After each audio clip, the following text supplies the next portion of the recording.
All right, ladies and gentlemen, thank you for finding the lecture despite my best efforts to prevent you from being here. Changed the dates, did not advertise it, and didn't let anybody know it's not in the newspaper, so great. I don't know how you got here. So that's pretty good. That's a compliment to people to actually be able to find this. This evening's lecture is on the Axial Age, the Zeit. A concept that was originally promulgated by the philosopher Karl Jaspers.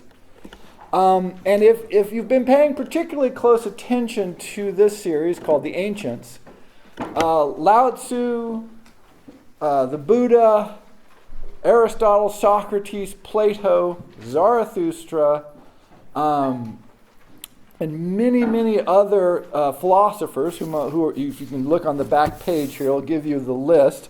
Democritus, Dionysius, Euclid, Epicurus, Aeschylus, Thales, Anaximander, Heraclitus, Pythagoras, Themistocles, Confucius, Mahavira, Lao Tzu, all lived within a very short historical window. About 300 years, depending on how you do the dates. You can even narrow it more and make it 200 years if you want, or you can expand it a little to include a few other philosophers, make it 400 years. But somewhere between 200 and 300 years, an incredible list of some of the most influential philosophers in history lived. And this got Jaspers thinking. He's like, well, why is this? If you look from the period 100 or 200 to 1,000, you don't get a list of like this. It's not that there's nobody that's there. Of course, Muhammad is there. Significant. If you look further back in the past, of course, for various reasons we'll talk about, you don't get anything, or very little. And so there's just this remarkable period. And it's all over the world. Notice these are not directly connected. Thinkers who are creating the kind of philosophical, intellectual systems that influence us till today. Now, there's no reason this should be so. And yet, there it is. A couple of thousand years later, we're still influenced all over the world by the thinkers that I've talked about in this series, who were all born and lived in just a few generations. Very strange thing. Very odd. And so, again, Jaspers named this the Axial Age. And this launched sort of, if you do research on this, there's a lot of debate and people talking about this. But it's not really that complicated. It's that simple. It's like, look, why and would all of these thinkers, and why would their influence carry for so long? And as a conclusion to what we've talked about for this year's series, The Ancient Thinkers, and as an introduction to what we're going to do next year, what I'm going to do next year, I want to look at why this is probably so, and where it leads us to today, and then what that means for the future. So to understand this, it's important to note what's happened, the transitions that we've been through. The first, and some argue the most important transition in human history, was from primarily hunter-gathering groups, small communities, sometimes mobile, sometimes fixed, lots of fishing villages, lots of river living, some migratory groups, to sedentary agriculture. This is a total and complete radical change of the way people lived. Basically, everything changes. Doesn't happen all at once, of course. But by the time your society has adopted a sedentary agriculture, pretty much your whole system has changed. Because the way land is used, ownership issues, the food that you eat, family relationships, tribal relationships, everything has to change. You can see the echoes of this transition in things like the story of the Garden of Eden. We used to just live in balance with nature. We didn't have to work. The fruit fell from the trees. And then we got kicked out. And now we have to work our asses off, and that's no good. Or in the Epic of Gilgamesh, where Gilgamesh is this, sort of bad guy. And they're like, what do we do to make him be better? Well, let's get him a friend.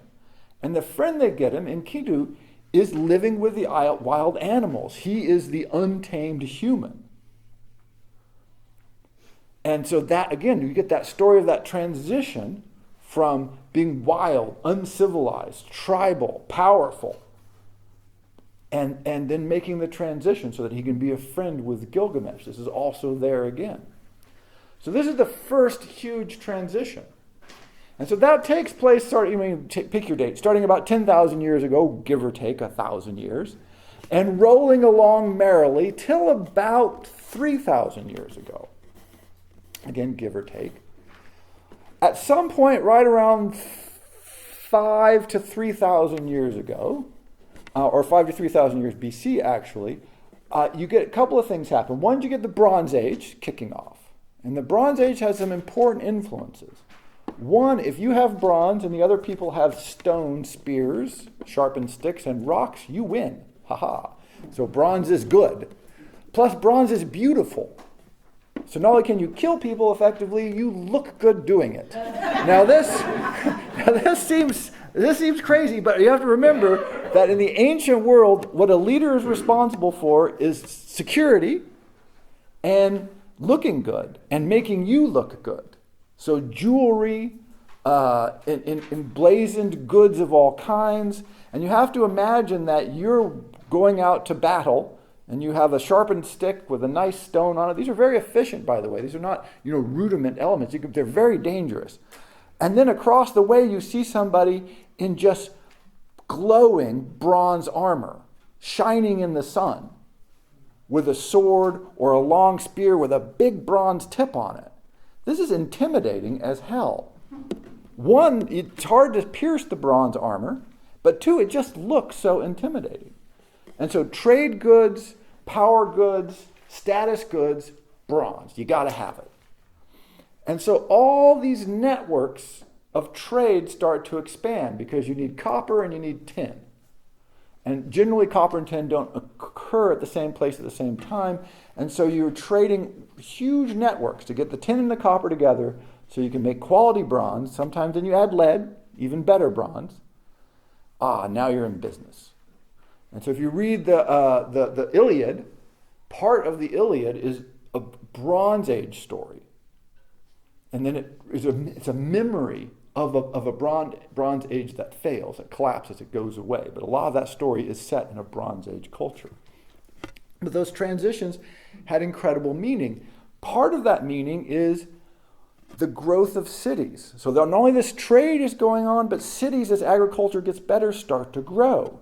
The other story you get in the Epic of Gilgamesh is the beginning of this transition from small-scale agriculture, say 10,000 people in a city, or 15,000, which is a huge city in the ancient world, by the way. All of a sudden you start getting more, and your leader needs to be not just a thug, right? The leader used to be the guy who could enforce things the most.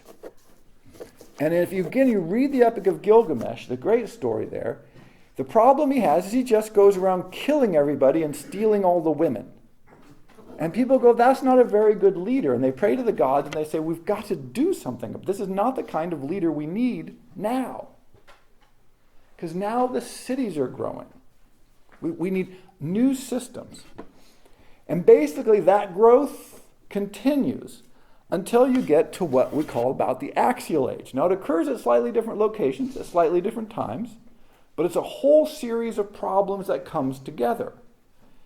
As your cities slowly grow, as your agriculture gets slightly more efficient and can support a larger number of people who aren't working in agriculture, as your trade networks expand, as you gain literacy, you have a group of people, scribes at first, then more people who are literate and can write, you get all kinds of new problems. So first, just think cities. We're used to cities. But again, in the ancient world, 95 to 99% of the population were peasants, serfs, or slaves. They just don't matter in history, in philosophy. Nobody talks about them, basically. They're just there. Maybe you slaughter them once in a while because why not? But basically, they're just this low-level background.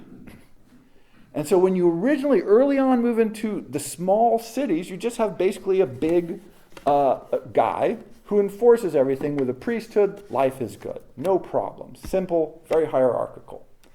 And then slowly, as your city gets bigger, you have to diversify. Oh, we want to plant. This is Babylonians. Why did the Babylonians create a lot of math? They had a lot of mathematical problems. They had all this land they needed to plant. And so they needed, how much grain do you need to plant an area of this size? Okay, you need an equation for that. Oh, so now you've got priests, scribe, mathematicians developing. And you can't live without them. Literally, if those people aren't around being trained up to do the math necessary, you just starve to death. And notoriously, the rivers flood in the ancient world, the Tigris, the Euphrates, the Nile, and this wipes out all of your property boundaries. So now you've got to figure out where the fields are again, and then you have to figure out the area of the fields again. And this is really, it's actually very challenging quadratic equations, right? This is serious mathematics they have to figure out how to do. The more your cities grow, the more these problems ramify. The other thing that you run into is merchants. The ancient world had no idea what to do with merchants. Confucius had no use for them. Aristotle says if you have to have a port in your ideal city, put it far away. The Spartans, Lacedaemonians, they would not allow it, essentially. They didn't allow merchants as little as they could possibly have contact with them. Because here's what happens with merchants. They sail into your harbor. One, they probably speak a slightly different language. They're barbarians. That's off-putting. Two, they have weird stuff. And historically speaking, people get excited when they see weird stuff. They go, ooh. And this disrupts your society to a phenomenal degree. It's very disruptive of social cohesion. We live in the sort of, absolute infinite effect of that, where the status of stuff is so huge. But all of a sudden stuff, you don't even know where this material goods come from. It shows up in your harbor one day, and people start freaking out. They're like, oh, we want some of that. So almost every ancient society, and again, if you read Plato, if you read Socrates, if you read Confucius, if you read the Buddha, good Lord, talk about, hey, don't pay any attention to that material stuff. Keep it away. The leaders need not to be influenced. They don't want to see outside goods. But not just outside goods. The other thing merchants do is go, well, that's interesting. You know, in my country, the women own all the property. And people go, shut the hell up. Do not repeat that. Just you be quiet. That's because it disrupts. I mean, we always think of the China closing off, with Japan closing off, which happened in relatively recent history. But this concept of, hey, let's shut out the outside. Things are going great. Everything is calm. Let's keep it that way by closing off the outside world. Comes up repeatedly. But the first time you really see it is in the Axial Age. Because this is when trade networks are really becoming so vast and so complicated and so important that it starts disrupting things.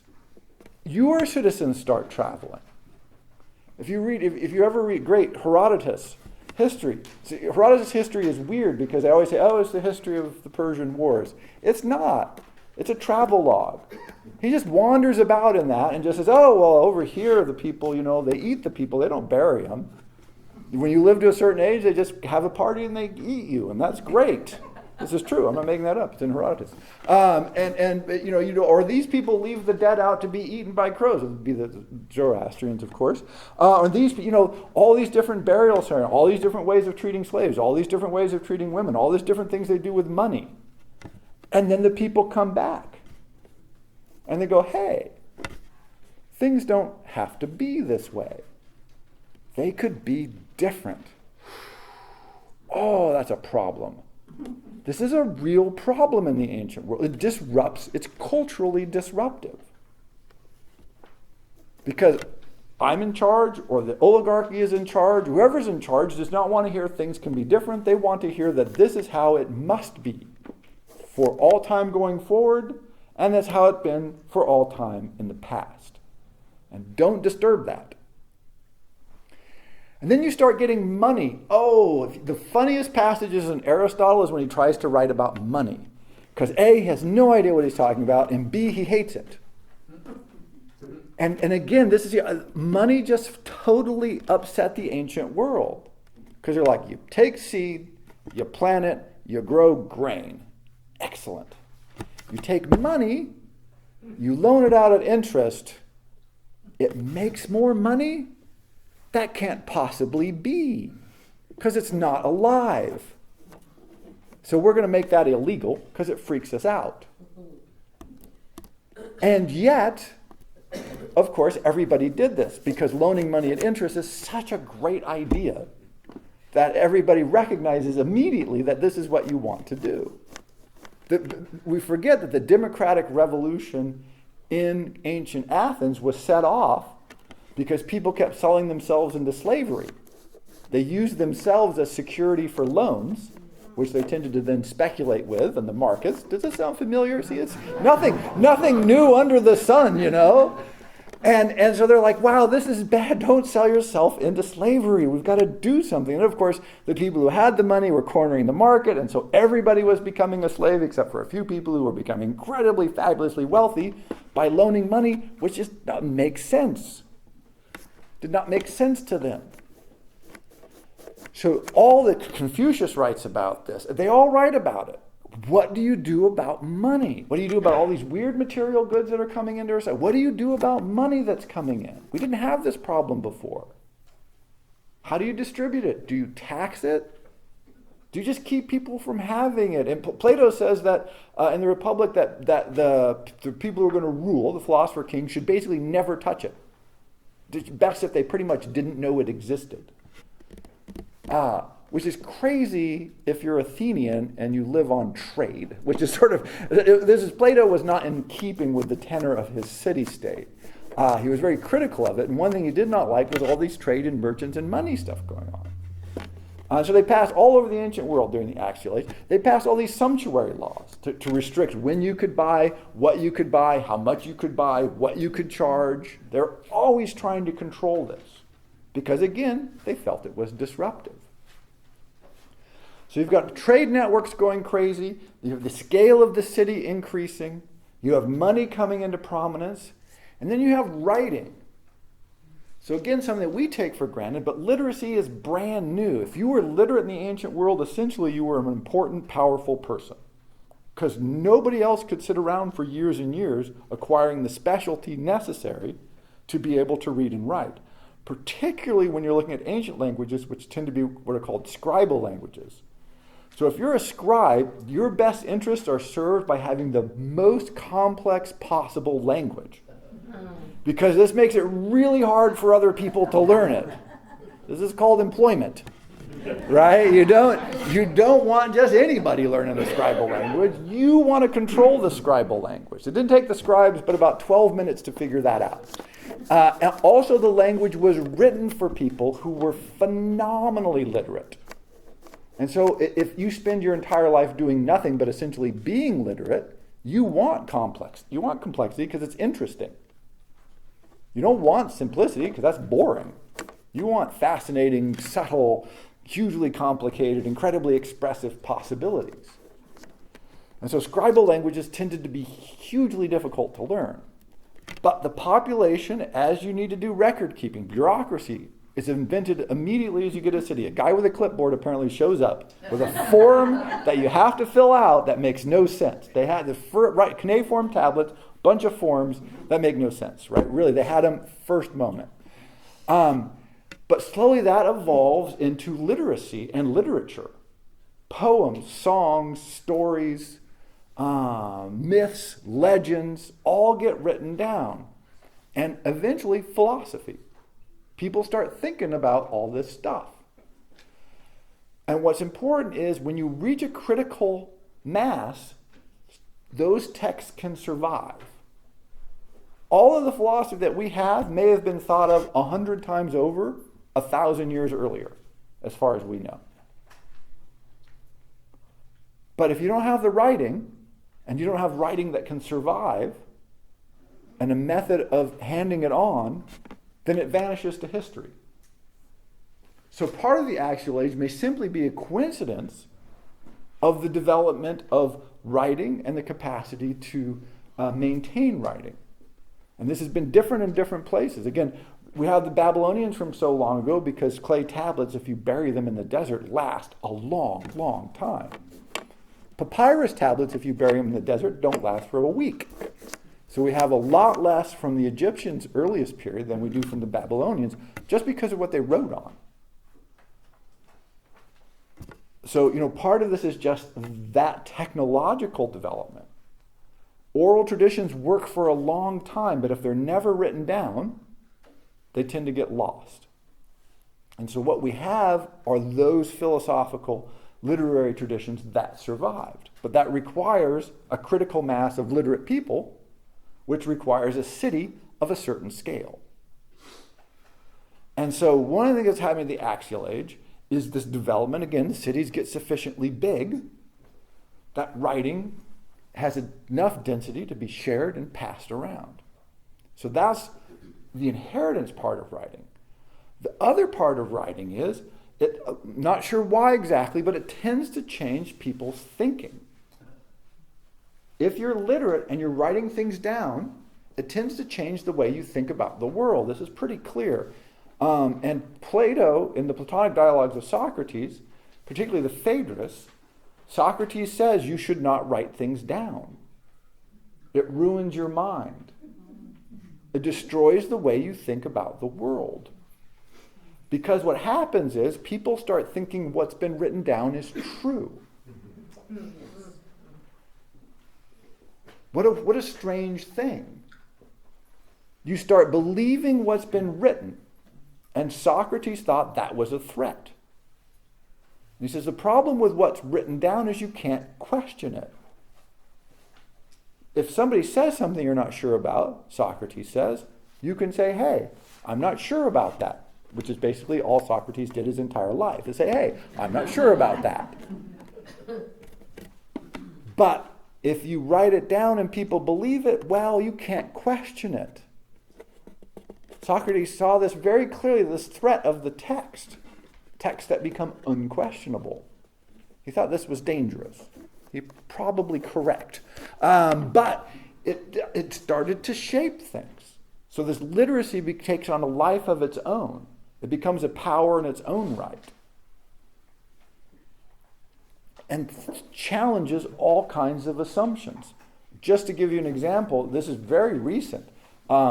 When the Romans invaded the British Isles, they're a literate culture encountering a pre-literate culture. And the old tradition was, if you go to court, people swore. It was a communal justice. You got witnesses, and they all said, look, this is the way it is. Or if you're going to make an agreement, you got 5 people together and said, I made this agreement with him? Yes, we all agree? Yes, great. We've got our witnesses? Great. Anything goes wrong, you bring those people together. And then when the Romans showed up with paper, they're like, paper? Paper is not going to draw a sword and kill anybody if there's a disagreement. What good is it? Well, it turns out eventually, yeah. That paper wins. I'm not sure why. Somehow magically, paper always wins, right? It's how the Native Americans lost their land. It's sort of like you don't have the right paper. Do we need paper? Oh, you're going to need paper. Yep. You need the right forms to be filed, or else we get to take your land. Yay! Right? It's that literacy combined with the civilization that produces it begins to change not a little bit, but everything. Or lots of things. And so what you encounter in the Axial Age, and why it all occurs so close together, historically speaking, is because you're getting the development of the technology of agriculture that spreads around slowly, but it does spread, and the trade networks required for bronze, and then most importantly for iron, because these are all Iron Age civilizations, by the way. Making bronze is tricky. Making real good steel is incredibly difficult. One, you have to have very high temperature furnaces. You've got to do cleaning technology of molten metal. You have to have the right mix of chemicals that you add in so that's workable. I mean, it is a system. It takes a lot of knowledge and work. And if you think bronze is good to have, wow, iron is spectacular to have. Iron wins every single time. And so the magic of iron requires, again, greater levels of sophistication, greater density of population, larger trade networks, advanced mining technology. And so Confucius, Socrates, Plato, Aristotle, the Buddha, all of these thinkers are facing the same problems. We had a stable system. Most of them are backward looking, by the way. The golden age was then, behind us. We need to maintain the old structures, what's good about the past, in this new environment. How do we do that? How do you deal with foreigners? How do you deal with ideas that come in from the outside? How do you make sure that new ideas and new morals don't overthrow our old way of doing things? What do you do with the growing power of merchants? Again, generally speaking, the philosophers of the ancient world had no use for merchants at the exact time that merchants are taking over their economies. Right? The warrior elite is fading, well, it's gone, essentially, already. And it's been replaced by, well, people who understand how to do treaties and make trade, send ambassadors about. You know, that's the struggle. That, again, the Spartans are the great example of someone just trying to hold out as long as possible against that tradition. Eventually, they just fail. I mean, they held a long time. But they did not want goods. I mean, they're famous for they didn't want trade goods. They didn't want money in their system. Everybody lived communally. They had a perfectly oppressed slave class. But that system, which when we look at it, we go, wow, that's incredibly harsh, really is a model for pretty much how most of the ancient world was run. Again, 90% serfs and slaves. At least, I mean, probably more for most of the ancient world. And so you have to imagine, again, peasants don't matter, but you have to imagine you're a ruling elite. You're moneyed, you've got ties to the noble families, to the aristocracies, to the oligarchies. And all of a sudden, these foreign people with foreign ideas and money and different technologies show up. How do you deal with this? It just overthrows everything. We have our gods are correct. Remember, Socrates was put to death in part for promoting foreign gods. Historically, that's a new problem. The only way foreign gods were ever introduced into a culture is if your city just got conquered by somebody else's city. Everybody who wasn't killed just converted because, now Marduk is the god. Great. Okay, now Baal's the god. Excellent, right? It just, you rolled through. Notice this is a totally different threat. No one's conquered us. No one invaded Athens at this moment. And yet here come the foreign gods. How did they get here? Letters, trade, merchants, travel. We went to Egypt and we thought, that seems interesting. We went to Persia. They've got some interesting gods. Let's bring those back. And so the notion that physical threats are not the biggest problem, although they're still prominent, but now we have intellectual threats. This is new again, because before you had your city-state, and either it stood on its own, everybody followed that who mattered because they were inside the walls, and if they were conquered, then that's it. The new people are in charge. This is a very easy, non-confusing, if incredibly oppressive system. Wow.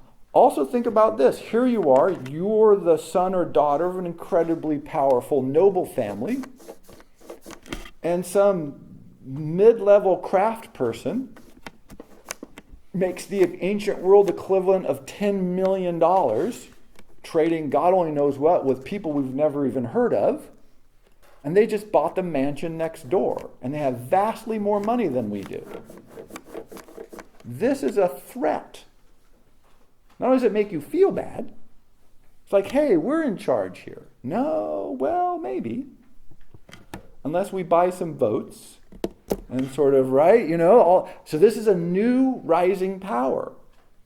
And people said, look, that power does not matter. We don't need it. We don't care about that. It is the oligarchy. That's it. We're done. And then they would go to war. And they're like, ooh, we need some money to pay mercenaries. And the people are like, oh, you want to borrow some money to execute a war, do you? Well, thanks for coming on down. How about we marry a couple of your daughters? Wouldn't that be swell? And they're like, ooh, that would be great. Let's do that. And so all of a sudden you get this mix of the merchant princes. Again, if you read the ancient texts, they never talk about merchants. They just do not want to deal with them right up until the Axial Age, and then they say they're bad. There's lots of different versions of caste system. It's not just in India. All over the world, in the ancient world, and merchants are always at the bottom. It's the worst thing you can be is a merchant. So they kept trying to impose this notion that merchant is terrible. At the same time, they're like, oh, merchants turn out to be invaluable. We can't get rid of them. We don't know what to do with them. We don't like them. We want to oppress them. We want them to go away. But we need them. Because we want tin. We want silk. We need to import wine. Those guys know how to make boats. Oh, boats are good. And those challenges do not go away. And so again, when you go through the Axial Age thinkers, this is one of the things they're struggling with. Where do you put merchants in the hierarchy of things? Even today, right? People always talk about bankers and always has that 2,400-year-old tinge of, we don't like bankers. Notice it carries over for thousands of years. This is how influential these people have been. That we still, something is wrong there, we know it. We can't ever quite figure it out. We never seem to be able to get rid of the banks, and yet we just, it's wrong. We don't know why it's wrong, but we know it's wrong for the same reason that Plato, Aristotle, Confucius, the Buddha, Zarathustra, everybody knew it was wrong, and they still know it's wrong because we don't like that change. It's a new power, a new threat, it's money. And we're suspicious, and we've been suspicious for, like I said, several thousand years, which is bizarre. It's truly bizarre in our culture because we live on money. Right, let's not be confused about our culture. We are a financially denominated society at every moment. And yet we still are suspicious of bankers, which I think is both great and weird. Right? But it's that tinge, that dirtiness that attaches to money has stuck with us. And think of our struggles with literacy. Right? America has a great tradition of anti-intellectualism, but this tradition goes all the way back. Confucius was not really all that hep on lots of people getting an education. He wanted a few people to get the right kind of education. This tends to be the ancient world response to this. You don't want too many educated people. That's a bad idea. You don't want general literacy. That is a terrible idea. You want a few people, philosopher kings, scholastic elites, educated to the utility of ruling. Because what happens when you educate other people is you create trouble. You get problems. They knew it's perfectly obvious.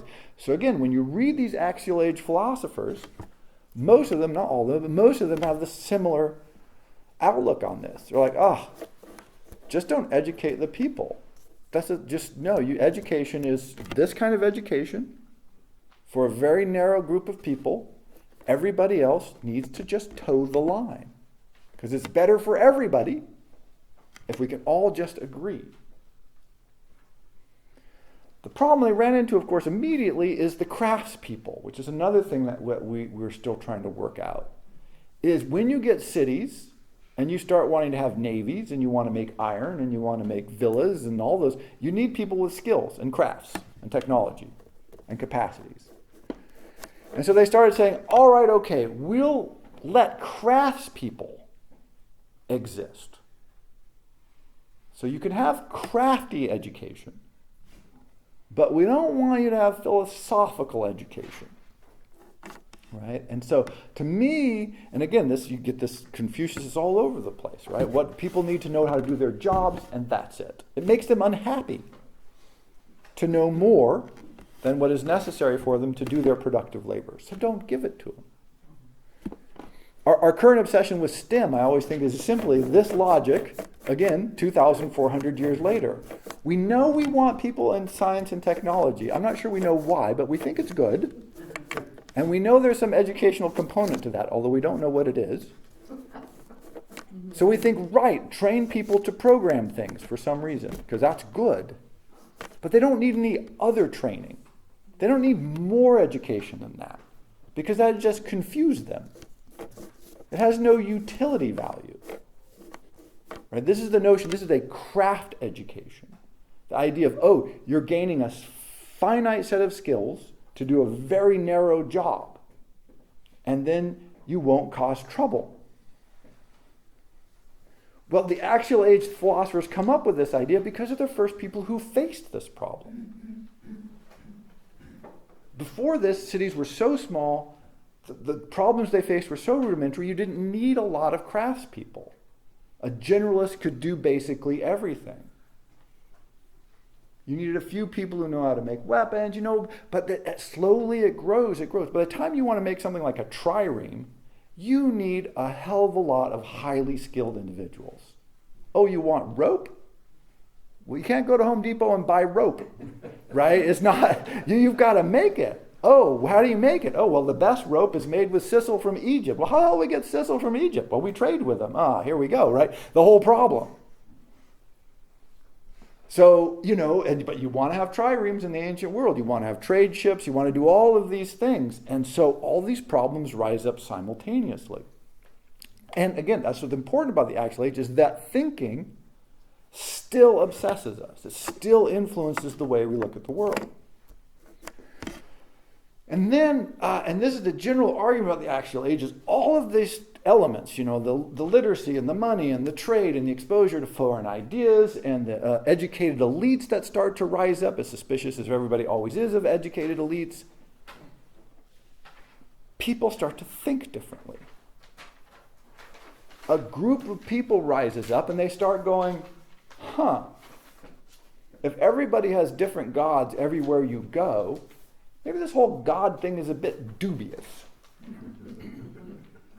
Now, this is an incredibly disruptive and sort of odd breakthrough in the ancient world. Epicurus and some of the earlier pre-Socratic philosophers were right on the edge of just going, we traveled around a little bit and we're getting suspicious. Incredibly disruptive. The other thing that starts to happen is they start asking these meta questions. So it's one thing to say, what does our God think? It's another thing to say, well, let's compare all the gods and see what they all think. Aristotle famously collected a bunch of the constitutions from the city-states from all over the Hellenistic world to compare them. See, that is weird. Our laws are right, everybody else barbarians. But what you get is this consistent level of abstraction, this meta-thinking that goes, you know what, our law's functional, but let's look at all the possible laws and compare them in a big graph and see if there aren't some things that we could do better and some things we want to avoid to come up with the best possible set of laws. Because the whole concept there is you have to think, my laws might not be the best. And remember, up until about the Axial Age, if you were the ruler, you thought your laws were the best. That's the definition of a ruler. If you weren't the ruler, then the threat of saying, let's think about the laws, they just killed you. They were not asking a lot of questions. They weren't sending polls. They didn't get called with polls, right? What do you think of our ruler's recent decision to invade the Assyrians? No, they didn't. They just invaded the Assyrians. If you didn't like it, they put a spear in you. But now you get this class that's not in charge, because if you're in charge, you don't want to ask these questions. But they aren't ignorant peasants who don't know how to ask these questions. They're literate, and they're sitting around. This is a dangerous combination, by the way. You don't want literate people sitting around because they think things like, I wonder if we have the best possible set of laws. And that sort of question, right? How many times have you heard? Again, this comes right down today. How many times have you heard since you were in grade school, American Constitution, greatest constitution ever? This is just an absurd assertion. I mean, it's a pretty good constitution, I think. But no, you've got to look, you've got to compare it to all the constitutions through history, or at least many representative constitutions, and go, here's what we do pretty well. That seems not so great. Here's something that could change. It's the only reasonable way to do this. We're not interested in that. Even 2,000 years later, we know that's a stupid idea. What you do is you say, no, ours is the best possible system. All other systems suck. But 2,400 years ago, Aristotle's doing this. He's doing this exact thing. Going, let's compare all the different constitutions. Confucius is going through all the old texts. He was a huge studier of ancient texts. I mean, if Confucius had done nothing but save all these ancient Chinese texts, he would be an important person in intellectual history. We think of the medieval guys wandering around and getting all the texts from the monasteries. Confucius was doing something like that, whatever that works out to be 2,000 years earlier. Or, 1,900 years earlier. Because of this question, well, what were they doing? What was the Duke doing back then? Let's get those ideas, get the best ones, and make them work again. But notice how, even though he claimed to be, Confucius, by the way, always claimed to be a conservative, this is a very radical idea. If you're the living Duke of wherever, you don't want some scholar saying, hey, we did some research in your archives and found out that you used to do this a totally different way, and that was a lot better. You're like, hey, Confucius, thanks for visiting. It's good to see you. Don't let the door knock you in the ass on the way out, right? I mean, and off they would shuffle Confucius. That sort of continuous failure that he had to get any traction is because he claimed to be a conservative, but in fact he was quite a dangerous radical. And if you're a ruler, you're not confused about this in any way. But it's in the Axial Age that you get this class of people who start doing this, who start asking these questions in systematic ways, and importantly, writing them down so that they can come down to us. And so you get this concept, just the idea, hey, we could compare constitutions. We could compare legal systems. We could compare governing systems. We could compare religious systems. Ideas of history, ideas of the origins of the world. Let's collect those. See, compare. Who's got the best one? What makes more sense? Right, this is completely unnerving. And this extended, by the way, even to something like mathematics, importantly. The difference between Greek and Persian and Egyptian mathematics, but particularly Greek mathematics as it came down to us, is the ancient Babylonians and the ancient Persians, coming from the Babylonian line, had worked out how to solve all kinds of very interesting and challenging problems. But they had little algorithms. Put the number here, put the number here, put the number here, and then out will come the number. So how big is this field? Put this, this, and this, and then the number you come out with, that's how big your field is. And they were like word problems. The Greeks seemed to be the people who came up with the idea of, hey, let's solve that for every possible field that ever could be.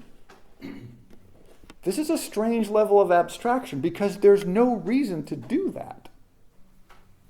Let's imagine we have a field that's twice the size of the universe and is squashed on one end. How much grain would we need to plant that? That's a stupid question.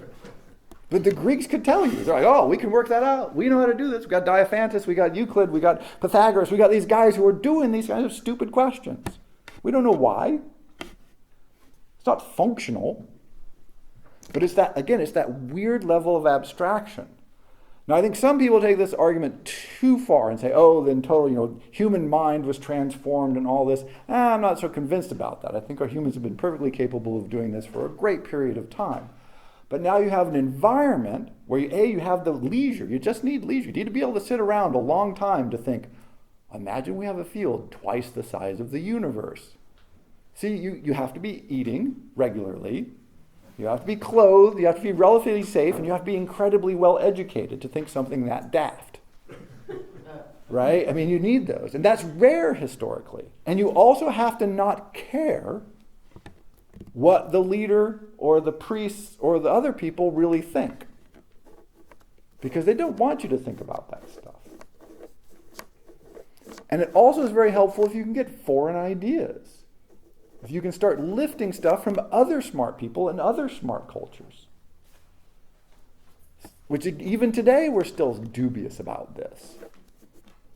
Right? This whole notion of, oh, you want a solution to a problem? Well, let's just go ask people all over the world. Somebody must have worked on this. How did they solve it in Africa? They must have some good ideas. No. We'll develop it here. Sort of intellectual isolationism still functions. Because we know those other people, I mean, we say they're equal, but we just know they're not that bright. The Greeks were hilarious about this because they were very big on the barbarians. Right? Anybody who didn't speak Greek was a barbarian in the Hellenistic world. Except for the Egyptians and the Persians, which is to say everybody else they came in contact with practically. Because they would go to Egypt occasionally and people would say, Greeks would say, oh, those Egyptians. And the Greeks that had been to Egypt would be like, probably don't want to say bad things about the Egyptians. They've done some pretty impressive work over there. And then, of course, the Persians kept conquering everything, and so that makes you impressive. So, they had to expand their minds and get around the fact that, hey, these other cultures are doing interesting and good things. But that is a challenge. This undermines all kinds of very central claims. And so the struggle of the Axial Age is the introduction of the struggle that we still face today. That's why it lasts. That's why it matters. That's why it's important. If we did not face the challenges that these people faced, their philosophy would not be sensible to us. It's why much medieval philosophy makes no sense to us. Because those religious debates that they were having don't resonate. These were brilliant people, great minds, but they were arguing about things that just have no application to us. It's like if you read a long argument about the best way to make a chariot wheel, we're like, meh, right? We don't care. I mean, you can read it and go, well, that has sort of a historical interest or something, but we just don't really care. But a long argument about what it means to be a citizen, ooh, see, it's still topical. That never seems to go away or hasn't gone away yet. Or money, what the hell do you do with money? Ooh, very topical. Right? Slaves, serfs, peasants, workers, how do you deal with that? Oh, very topical. Meaning of life, ooh, very topical. Notice these are the people who start talking about the meaning of life. You only ask questions about the meaning of life when A, you have free time, B, you have some choices. Slaves do not need to worry about the meaning of life. They know the meaning of life is try to live until tomorrow. Challenging enough. That's your problem. If you have some free time, some education, and some choice, then you go, wonder what the meaning of life is. Because you're asking, what should I do with my time? And the only way you can answer that question is some idea of what it's good to do with your time. And now, as soon as you ask that question, you're doomed. Right? You're just like, I don't know. Chariot races, chase some women, build a statue, go to war, kill my neighbor. What should I do? Plant a garden. Swim the Bosporus. I don't know. Travel to Egypt. I could do anything. And then when we've been arguing, right, we just keep arguing about that until you get to Sartre. By the way, this is a great thing about Sartre, because Sartre says this is the human problem. The whole human problem is the fact that we've been arguing about this for 2,000 years because we don't know what to do. Existentialism. He just made the next meta move, which is to say the whole problem of the human condition is the human condition. Right? People were trying to solve it. He's like, no, you can't solve that. It's just insoluble. But Sartre is working on the exact same problem that Epicurus is 2,000 some years before. Because he's in the same position. I have some free time. Oh, look, Nazis. What should I do? It's a big problem. How do you live your life ethically when, hey, you've been invaded by a foreign power? See? In earlier times, before the Axial Age, you did not have this problem because you didn't have enough free people to worry about it. And so the resonance of these philosophers, the reason they still matter, the reason we can still read them and go, ooh, that's interesting, or at least some people do, and it seems relevant, is because it is relevant, because the problems that were introduced, lo these many years ago, are the problems of people who live in cities, who have to deal with money, who have to deal with foreign ideas, who have some leisure time, who have some resources, and we're trying to figure out how the hell do we live in this world. We don't rule, we're not in charge, but we're not slaves and serfs and peasants. And so this philosophy that started trying to address those problems of those people, which 2,400 years ago, there's about 12 people like this, by the way. 2,000 years later, now there's about 5 to 6 billion in the world. We still have 1 billion or a little more people who are in such dire poverty that essentially they have not entered this set of philosophical problems.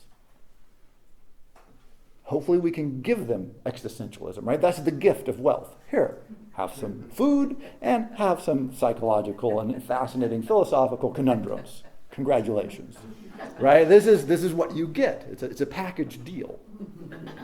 And so this is what we've been talking about, why these philosophers matter that I've talked about for the preceding year. But I want to now look at where we're going to go for next year, because next year I've lost my mind, and what I want to do is look at what I call the transvaluation of all values, stealing from Nietzsche, of course, always good to do that. Because I would argue that we're living through the equivalent of another axial age. We have no idea how to respond to the world in which we live, because while we still have many of the problems that the philosophers of the axial age were discussing and presented to us, we have a vast array of new problems that have completely and totally befuddled us. Our religions, our cultures, our constitutions, our legal systems, our social norms, our language, basically our philosophical systems, don't know how to address them. This is my central argument for next year. And so, yeah, it's just that easy. Should be no problem. And so how we need to reshape our thinkings and our minds and our actions to do essentially what the philosophers began doing 2,000 plus years ago. Faced with all these new opportunities, faced with all these new problems, faced with these new systems and structures and ways of thinking and technological innovations. How do you respond when certain things just don't work the same way anymore? And I'll just give you one example that goes back to the axial age. When you start meeting foreign peoples, you have a couple of choices. The first choice usually is kill them. If you decide not to kill them, then you have to figure out how to live with them. So you can either exclude them or you can start mixing with them. And when you start mixing with them, well, then you come up with all these crazy marriage laws. Marriage laws are always fun. Anthropologists love to look at all the different rules we've come up with for ways to marry. But in theory, the marriage customs that we have been inherited from cultures that go back way before the axial age. Probably running to pre-agrarian age in some times. So we have customs that were developed over 10,000 years ago that still have this incredible influence on a society 10,000 years later. Now, if nothing fundamental has changed in your society in the intervening 10,000 years, your custom is probably just fine. It seems like things have changed. That's my theory. And it means, not irrationally, that institutions like marriage struggle. And we have all these debates now about marriage in all kinds of different ways. And in fact, we've changed our marriage culture dramatically without saying that we've changed it. We keep saying we're doing the same thing and we don't do the same thing at all, which is a classic sign that your intellectual and cultural norms are not keeping up with what's actually going on. And so that sort of ancient 10,000-year-old custom is having a rough time of it, because the world in which that custom was developed is long, long, long gone. And so trying to understand how ancient institutions, ancient ideas translate into a new world with new forces, new concepts, new cultures, it's virtually hard. It's really hard, basically. It's virtually impossible. In fact, it's a stupid idea for a lecture series. Let's just say that right up front. Let's just be clear on that. And yet, I think it's worth a shot for the same reason that the people were giving it a shot a couple of thousand years ago.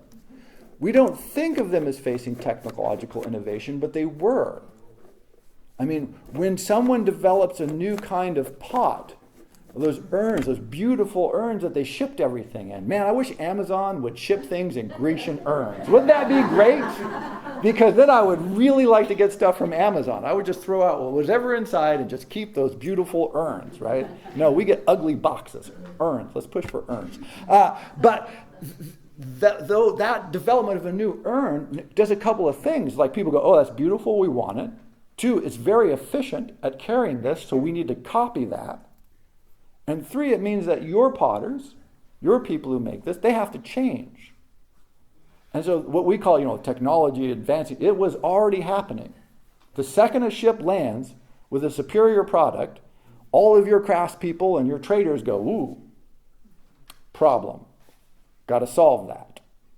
Because it's going to bankrupt us if we just keep buying all that stuff. The classic example here is the Opium Wars. If even people know the Opium War history, is England had nothing that China wanted, and China had everything that England wanted. So England was sending basically all of its gold and silver to China. And so England was like, we gotta find something to sell the Chinese. And they came up with opium, which was a very friendly solution. So they said, if we can get a lot of Chinese people addicted to opium, that would be great because we run India. So that's cool. And the Chinese were like, no, we don't think you should be allowed to sell your drugs in our country. So they had a war. And the end of the war was, whoa, no, it'd be lovely if you sold us your drugs.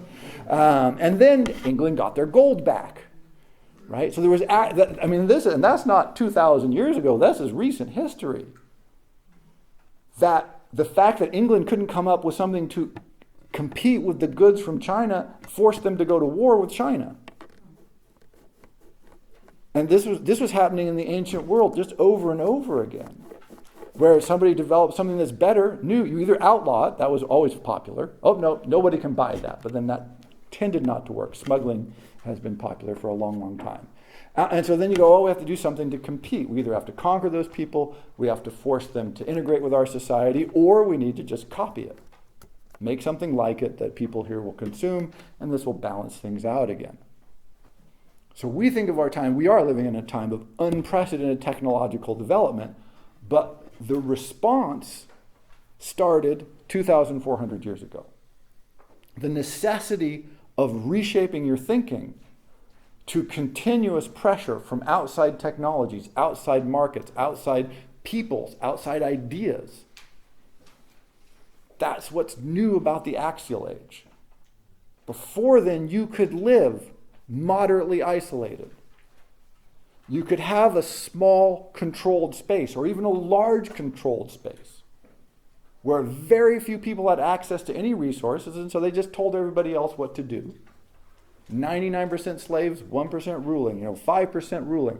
But I don't know exactly what the percentage reaches. But at some point, when 7 or 8 or 9% of your population is not working in the fields and is literate and skilled and has some capacity and some free time, you get problems. And history is perfectly clear. If you try to control those problems by isolating your country, you fail. You either fail today, or you fail tomorrow, or you fail in 75 years.